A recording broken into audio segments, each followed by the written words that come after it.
मेरे परिवार के साथ जो कंट्रोवर्सी चल रही है, इसको आप देख ही रहे होंगे और मैं इन सब चीजों से बहुत दुखी हूँ। दूसरी बात, बहुत सारे रिएक्शन चैनल वाले ये जो बोल रहे हैं कि अंकल आंटी कुछ बोल नहीं रहे तो हम क्या बोलें। सही बात है, उनकी भी मजबूरी है। कब तक वो मेरे सपोर्ट में बोलेंगे जब तक मैं नहीं बोलूंगा। लेकिन हकीकत ये है कि मैं वाईटी पर बिल्कुल भी नहीं आना चाहता। दूसरी बात ये है कि ये जो गंतव्य झूठ है, पूरी बना के बोल रही है। और उसको तो दूसरे बहुत सारे लोग बोल रहे हैं संपत्ति संपत्ति संपत्ति। रिएक्शन चैनल वालों ने भी बोला है कि अंकल और आंटी आकर के इसमें क्लियर करें। अब दूसरी बात ये है कि संपत्ति क्या होती है। एक्चुअल में मेरे जो दो बेटे थे तो मेरी संपत्ति तो चली गई। जो मेरी संपत्ति थी मेरे बेटे थे। अब ये तो गौण संपत्ति है और मेरे पास क्या संपत्ति है ये मेरी समझ में नहीं आता। पहली चीज तो ये है कि जो सपना के संपत्ति के जितने भी कागज थे मैंने सारे सपना को सेंड कर दिया और सपना ने ही मंगाए थे मुझसे। अब रहा लोग बाग बोलते हैं उस बिला के बारे में, तो बिला के बारे में मैं आपको क्लियर कर दूं। ये सपना वहां होके आ गई है, वहां से मुझे कॉल आ गया है।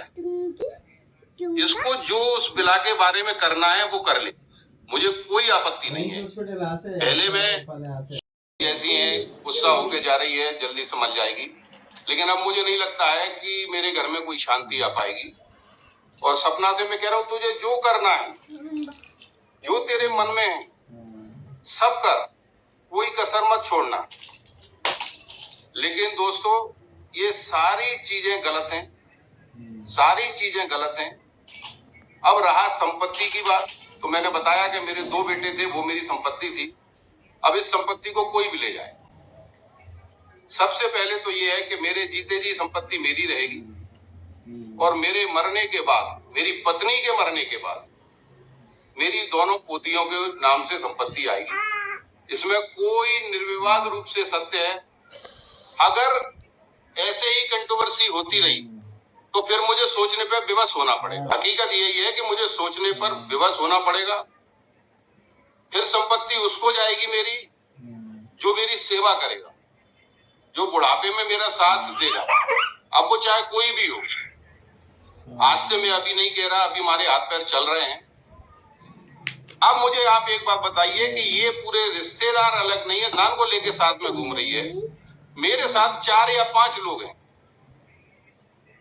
अगर वो मेरे सुख दुख में मेरे साथ आते हैं तो क्या ये सपना के साथ इसका खानदान घूम रहा है, ये उनको संपत्ति देगी सारी, या मैं उनको संपत्ति दे दूंगा? तो मेरा क्लियर स्टैंड है कि मेरे मरने और मेरी पत्नी की मरने के बाद मेरी सारी संपत्ति मेरी पोतियों के नाम जाएगी। अगर सब कुछ ठीक ठाक रहा तो, नहीं तो मुझे सोचने पे विवश होना पड़ेगा। और फिर दूसरी चीज ये है कि अंशु के चैनल पर और राहुल के चैनल पर आप मुझे गाइड करें कि मुझे इस परिस्थिति में, इस स्थिति में क्या करना चाहिए। मैं आपसे विनम्र निवेदन कर रहा हूं कि कृपया मुझे सुझाएं। मैं भी एक आदमी हूं, लेकिन ऐसी गलतियां नहीं की मैंने कोई जिससे कि मेरा घर टूट जाए। अब चूंकि घर टूट चुका है, अब इसमें कोई उम्मीद बाकी नहीं है।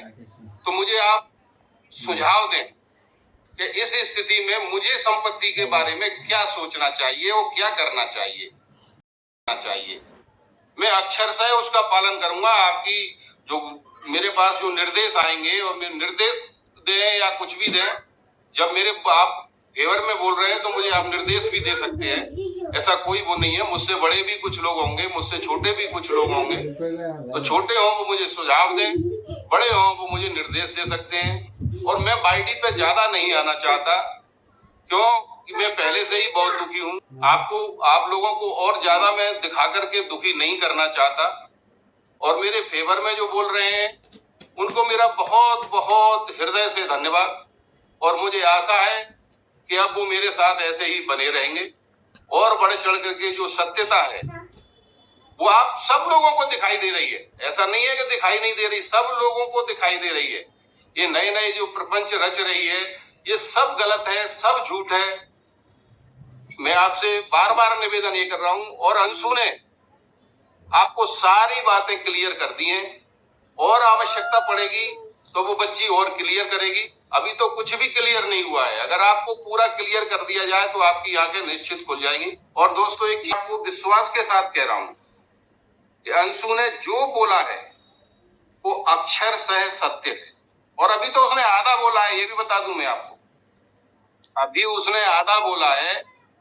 पूरा जिस दिन बोल देगी तो सबकी आंखें खुली की खुली रह जाएंगी। दूसरी चीज, मैं और मेरी पत्नी दोनों बीमार रहते हैं।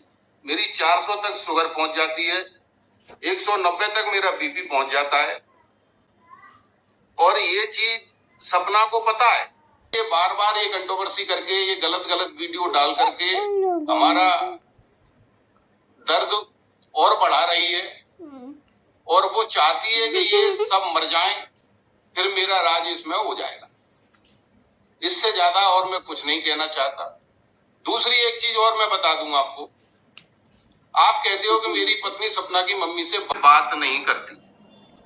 आज मैं आपको सच्चाई बताता हूं क्यों बात नहीं करती।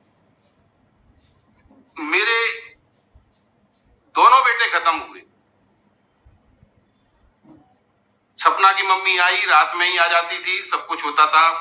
आगरा में सबसे पहले वही पहुंची थी। मैं तो यहाँ शिवपुरी में था। मैं तो यहाँ से लगभग 3:30 या 3:30 बजे वहां गांव पहुंचा हूं। मुझे नहीं मालूम है इन्होंने पोस्टमार्टम क्यों नहीं कराया, क्या नहीं किया। जब ये पहुंच गए थे तो इनको कराना था। इनको जो भी लग रहा था वो उनको कराना था। और सपना एक दिन पहले ही सादाबाद में, जो मेरे गांव से 5 या 6 किलोमीटर दूर है, पेट्रोल पंप है, इससे मिलके गई है। और इसके साथ इसका पूरा परिवार था। ये उस दिन पूरी रात सादाबाद में रुके हैं या सादाबाद के आसपास कहीं रुके हैं। और ये बात सपना ने अपनी किसी भी वीडियो में क्लियर नहीं की कि मेरा पूरा परिवार एक दिन पहले मोनू से मिलके गए हैं।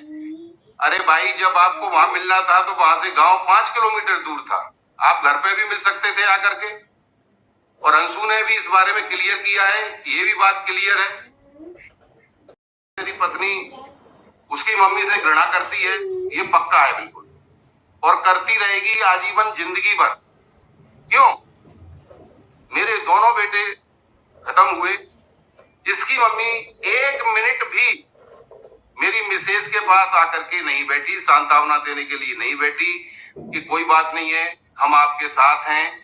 अब ऐसी औरत से मेरी मिसेज कैसे संपर्क बनाएगी, इस बारे में भी आप मुझे अपना क्लियर स्टैंड बताएं।